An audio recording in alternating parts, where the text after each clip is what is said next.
the biggest news to me for the community the last couple weeks was Nada, Complexity Nada actually retired, announcing his retirement. Um, Nada, probably I would say one of the, well, he is a Bonjour. If you don't know what a Bonjour is, a Bonjour is, for Brood War, was considered to be the best of the best. You completely dominated your time. You were the Michael Jordan of Brood War for your time period, and so I mean that. So Nada is one of the 5 Bonjour for Brood War. He switched over with StarCraft 2, and so for him to retire, he had mild success in StarCraft 2, not really to the extent that he had in StarCraft 1, but he is still one of the best players to ever play StarCraft. And for him to retire, that's a huge blow to the community. I really do hope he stays within the community and does something within it, whether it be coaching or doing something else. But so he is done actively competing. So yeah. On other little things, MLG arenas are now free, so you can now watch. It's no longer pay-per-view streams. You can now watch those for free on the MLG website. And also, Liquid Rising, the Team Liquid documentary, has been finally released. I would highly suggest watching it. It's a great documentary. I just watched it last night. Actually, it did come out the 22nd on Friday. So I would highly recommend going to watch that, jumping right over there. If you go on teamliquid.net, you'll see big signs and everything for it all over the place. Just click on one of them, it'll send you over there. And the cool thing is, too, if you donate $5, they'll send you a free poster for a Liquid Rising poster. $10 and you get a Liquid Rising poster and a regular Team Liquid poster. So it's actually really cool. Yeah. So I mean that's pretty much it for the community news. Anything strat discussion wise? Anything new coming out in the LoL community? Anything else?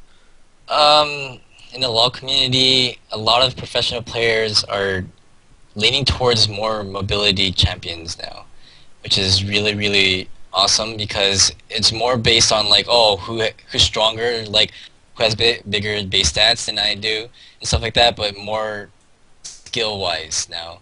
So because of this highly mobile team comps now, they're actually picking up people that can have a lot of CC to stop all this mobility coming on. Like right now, Israel, probably one of the most mobile AD carries right now, is favored right now because not because Postfire Israel is coming out, mainly because of that, but because he can make a lot of plays and then he's just kite like a boss.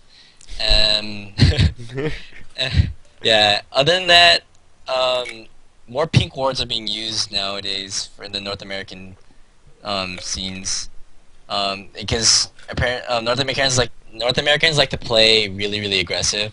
So like their supports, I guess they can't afford all the oracles that they buy all the time.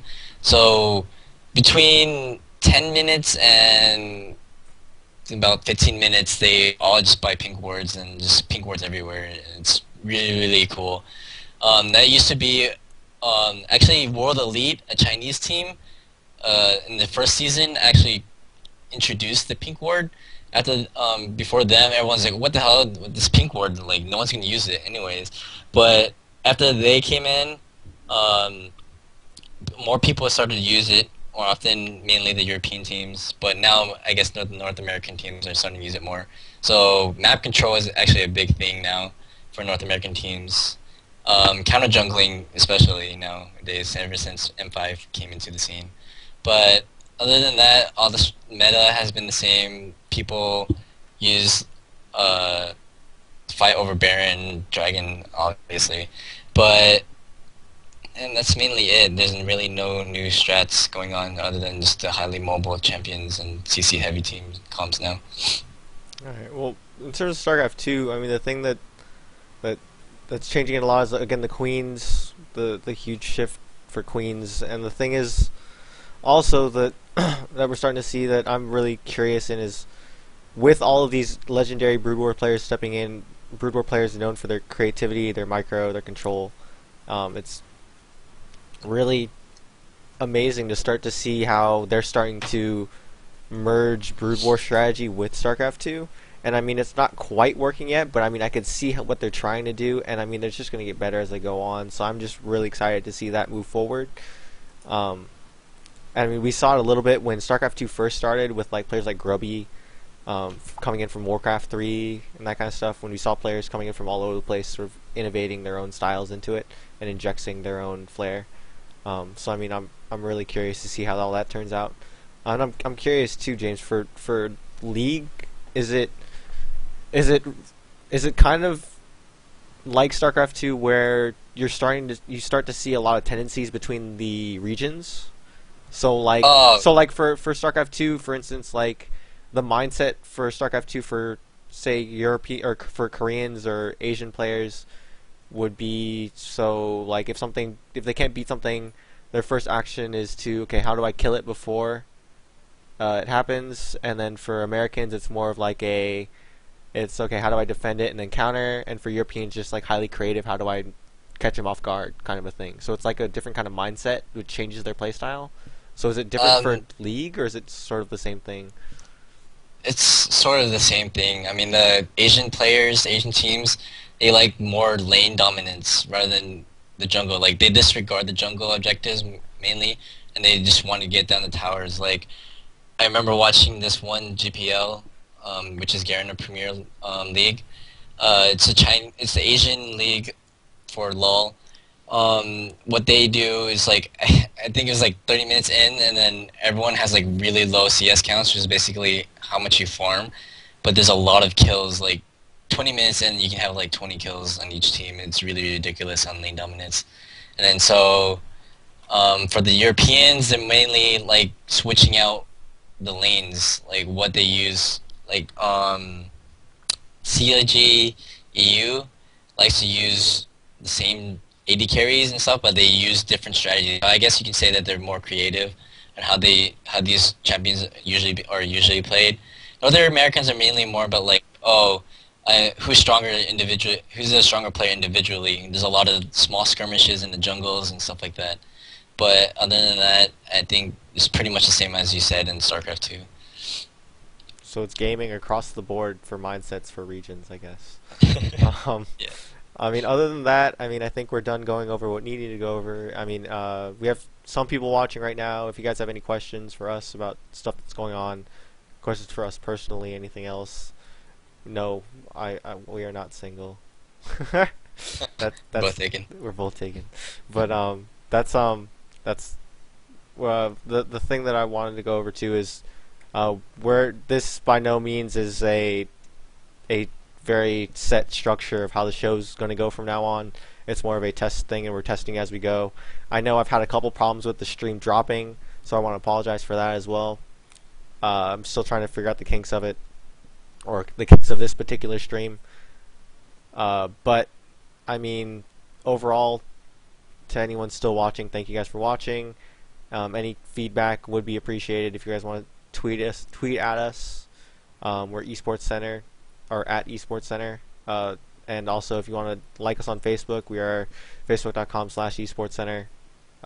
Send us an email at World Center. WorldEsportsCenter at gmail.com, and also Facebook or YouTube channel where all these episodes will be posted up later on. So any kind of message there would help. Any kind of feedback. I don't care if you tell us we suck. Just tell us why we suck. I mean, anything really helps. James, do you care if they tell you we suck? No, I don't have shame. I don't have shame either. But you'll learn that more later on. But so yeah, anything else you want to say, James? Not really. And that's pretty much it. All right, guys. So I guess GLHF, GG, and go out, have fun, keep watching games. NASL is still up and running, and I think is Yeah, the solo mid invitationals are still running right now too. Still game 2. yeah. So if you guys want to go ahead, go check those out, and we will be back next week, same time, same place, unless we change it on you, and we'll announce that beforehand. But for now, I guess this is going to be the standard time at which we do things. And again, if you guys have questions, want us to talk about something, if you have a tournament running, if you have an event going, whether it's a Barcraft or what do you call League of Legends, where they meet up at bars and watch League of Legends? It's not I mean, Barcraft. It's bars. because when StarCraft players go to bars and they show like they show events at a bar like on TV.